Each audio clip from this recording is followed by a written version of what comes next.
دعوت تبلیغ دراصل دین اسلام کی طرف بلانے اور دوسروں تک دین کی صحیح تعلیمات پہنچانے کو کہتے ہیں۔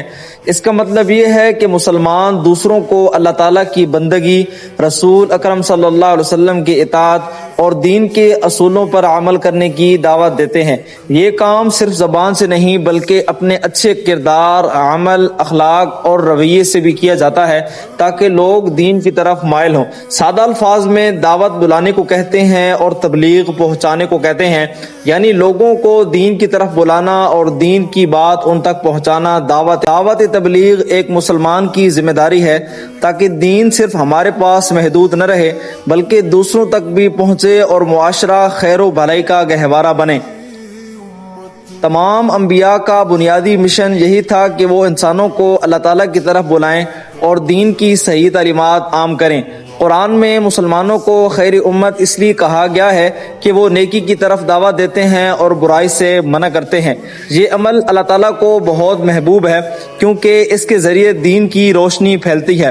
قرآن کے مطابق کامیاب لوگ وہ ہیں جو بھلائی کی طرف بلاتے ہیں اور برائی سے روکتے ہیں۔ جب ایک شخص نیکی کی طرف بلاتا ہے تو کئی لوگ اس سے متاثر ہو کر دین پر عمل کرتے ہیں۔ جو شخص دوسروں کو نیکی سکھاتا ہے اس کو دوسروں کے عمل کا بھی ثواب ملتا ہے بغیر ان کے اجر میں کمی کے۔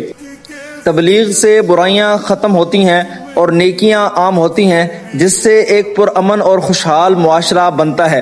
اگر کوئی آپ کی دعوت سے دین پر چلنے لگے تو اس کے ہر اچھے عمل کا حصہ آپ کو مرنے کے بعد بھی ملتا رہے گا۔ تبلیغ کرنے والا خود بھی اپنے عمل اور زبان کو بہتر کرتا ہے تاکہ دوسروں پر اچھا اثر ڈال سکے۔ جو لوگ دین کے کام میں لگتے ہیں اللہ تعالیٰ ان کی مدد فرماتا ہے اور ان کے دلوں میں سکون ڈال دیتا ہے۔ خلاصہ یہ ہے کہ دعوت تبلیغ دین کی خدمت ہے، یہ انبیاء کا طریقہ ہے، مسلمانوں کی ذمہ داری ہے اور دنیا و آخرت میں کامیابی کا بہترین ذریعہ ہے۔